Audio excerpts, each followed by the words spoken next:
আসসালামু আলাইকুম দর্শক, আশা করি অনেক ভালো আছেন। দোয়া করে যেন আরো ভালো থাকতে পারেন। তো আমি আজকে আমার জীবনের একটা ইতিহাস আমি আজকে প্রকাশ করব। তো আপনারা ভালো মতো শুনবেন। আমি একটা সময় জব করতাম এক কোম্পানিতে। তো সেই কোম্পানিতে জব করতাম 4 বছর হয়েছে। সেই কোম্পানিতে জব করি। তো সেইখানে জব করতে করতে একটা মেয়ের সাথে আমার রিলেশন হয়। তো মেয়েটা মুসলিম, আমি হিন্দু। তো সেই মেয়েটারে আমি বলছিলাম, প্রেম করছিলাম, আমি বলছিলাম, তা শুনেন, আপনার জন্য, আপনারে তো আমার ভালো লাগছে, আপনারে আমি বিয়ে করব, তে আমি মুসলিম হয়ে যাব। মেয়েটা বাট আমারে বলছে, কই তোমার কি আছে? আমি কই আমার কিছু নেই, বাট আমার মনটা পাবেন আর শুধু আমারে পাবেন, যদি হয় তাহলে আমি আপনারে বিয়ে করব। তখন বলল মেয়েটা, তা যদি তুমি নিজে একটা বাড়ি করতে পারো, আর অথবা যদি তোমার 5 লাখ টাকা থাকে তাহলে আমি বিয়ে করব। মেয়েটা আমার এইভাবে বলল।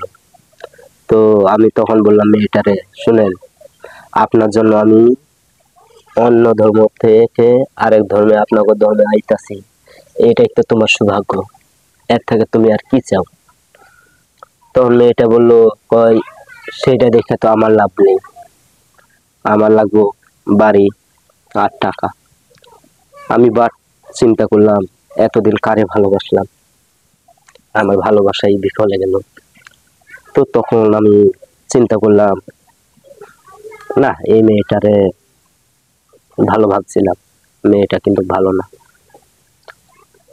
তখন মেয়েটা আমার বলছে, কয় তুমি যেদিন একটা বাড়ি আর 5 লাখ টাকা করতে পারবা সেই দিন আমার কাছে এসো।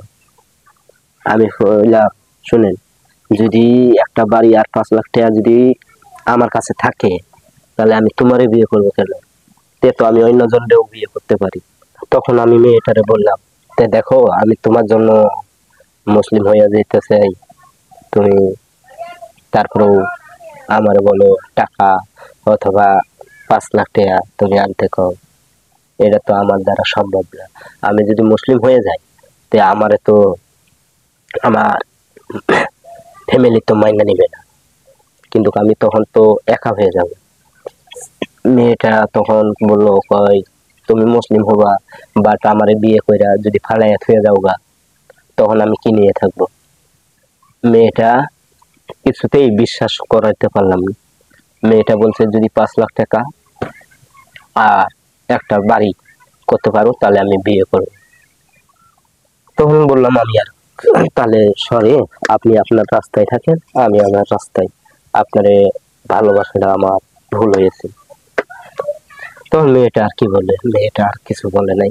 মেয়েটা চলে গেছে, আমিও চলে যাচ্ছি। তখন এই কথাটি আমার বন্ধুর সাথে প্রকাশ করলাম। বন্ধু বলল, কই দেখ, মেয়েটারে তো ভালোবাসছস কিন্তু মেয়েটারে তো পাইলি না, আর পাবিও না, সেই মেয়েটা ভালো না, আমি অন্য মেয়ের সাথে রিলেশন করে দেব। তখন চিন্তা করলাম, আমি না ভাই, আর অন্য মেয়ের সাথে আমি রিলেশন করব না, বাকি জীবন যেভাবে আছে এইভাবেই যাবে। তারপরেও দুঃখ আর কারো কাছে বলি নাই, এইটুকুই। তো আপনাদের কাছে আমি কথাটা তুলে তুললাম। যদি ভালো মনে করে থাকেন তাহলে লাইক করবেন, শেয়ার করবেন। তো আমি একটা কথাই বলতে চাই, তো আমি যার জন্য মুসলমান হইতে চাইলাম, সে মেয়েটা বুঝলো না। সেই মেয়েটা আমারে বলে, আমি যদি থুয়া জায়গা বিয়ে কইরা, মেয়েটা এইভাবে বললো। তে সেটা তার ব্যর্থতা, সে বিশ্বাস করে নাই। তো আমি আমার নীতি আমি ঠিক রাখছি, সে যদি তার নীতি না ঠিক রাখে সেটা আমার কিছু করার নেই। তো আচ্ছা, আসসালামু আলাইকুম।